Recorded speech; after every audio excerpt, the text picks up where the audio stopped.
La parole est maintenant à Monsieur Stéphane Ravier, non inscrit.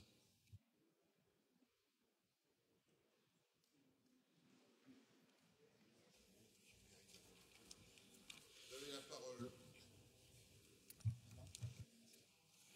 Oui, Monsieur le Président, si vous me le permettez, avant d'entamer mon propos, je voudrais saluer la mémoire d'un jeune lycéen de 16 ans, Michael Azaturian, qui a été sauvagement et mortellement poignardé à Marseille alors qu'il sortait de son lycée.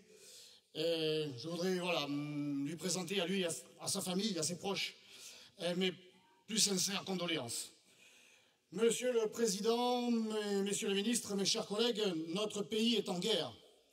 Son ennemi a un nom, le terrorisme islamiste, qui est l'instrument du djihad. Il y a moins d'une semaine, le terrorisme islamiste a frappé notre pays en plein cœur. Les terroristes ont clairement revendiqué leur filiation avec Al-Qaïda et l'État islamique, qui contrôlent de vastes territoires à cheval sur la Syrie et l'Irak. Plus que jamais, aujourd'hui, la peur doit changer de camp, et pour cela, nous devons à notre tour aller frapper au cœur de l'épicentre de la terreur. Parler de notre intervention en Irak, c'est parler de la France, car nul ne peut plus nier que la menace soit devenue intérieure et que cette menace ait la même origine ici et là-bas.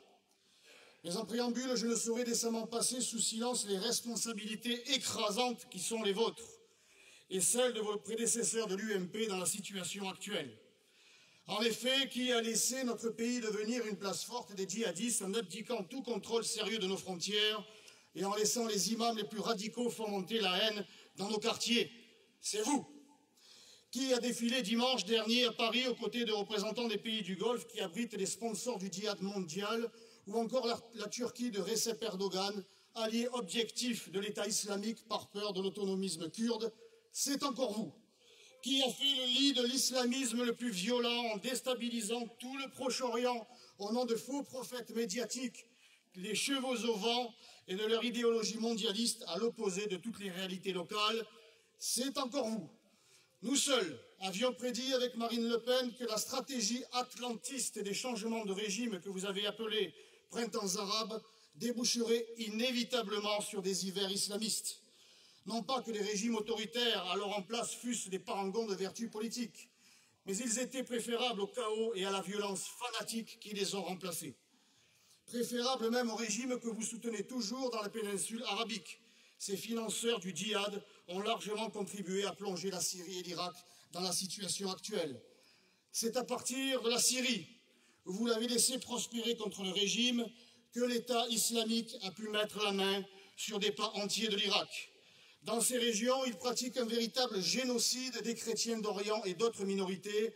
Ce génocide, mes chers confrères, mes chers collègues, vous ne pourrez pas dire que vous ne le saviez pas et que vous ne le connaissiez pas.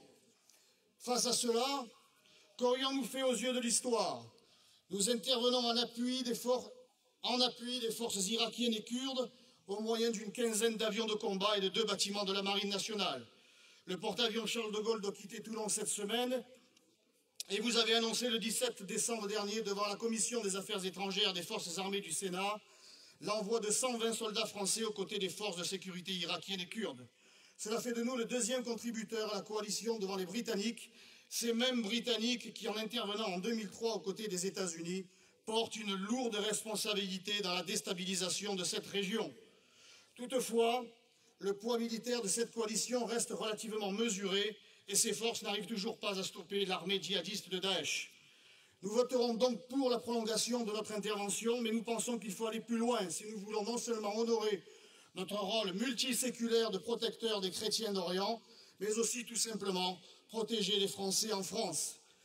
La priorité pour notre pays est d'éliminer ce cancer de l'islamisme armé et ses métastases qui s'étendent jusque sur notre sol et de permettre ainsi aux populations déplacées de revenir chez elles vivre en paix. Je n'ignore pas que les modalités d'intervention relèvent de l'exécutif, mais pour être efficace, vous allez devoir revenir sur certains de vos choix qui ont eu des conséquences gravissimes. Vous devez de toute urgence cesser de dépouiller nos armées de leurs moyens humains et financiers. Vous leur demandez toujours plus avec toujours moins de moyens, non seulement en opération extérieure, mais aussi désormais sur le territoire national.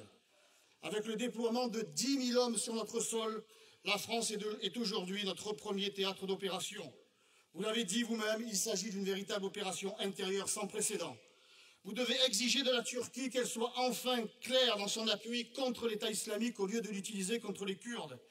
Vous devez tirer toutes les conséquences de la continuité territoriale entre la Syrie et l'Irak, qui constitue une vaste bande incontrôlable où l'État islamique prospère sur fond de trafic. Vous devez enfin également reprendre un dialogue soutenu avec le régime syrien, non pas pour le sanctifier ou l'absoudre, mais tout simplement pour réduire notre ennemi premier, qui est un ennemi commun. Enfin, ce dialogue impliquant les autres grandes puissances, comme les États-Unis et la Russie, doit prendre en compte les spécificités régionales. De grâce, cessons de vouloir dupliquer nos propres institutions et faisons enfin preuve de réalisme dans des pays qui n'ont pas les mêmes traditions politiques que les nôtres. Il est donc urgent et légitime de prolonger notre intervention en Irak, mais aussi d'agir en Syrie et de monter en puissance jusqu'à ce que cette région ne soit plus un sanctuaire et un camp d'entraînement géant pour ces djihadistes qui nous ont si durement frappés dans notre chair. La parole est maintenant à notre collègue Evry de Montesquieu. Monsieur le Président Berry-Debat.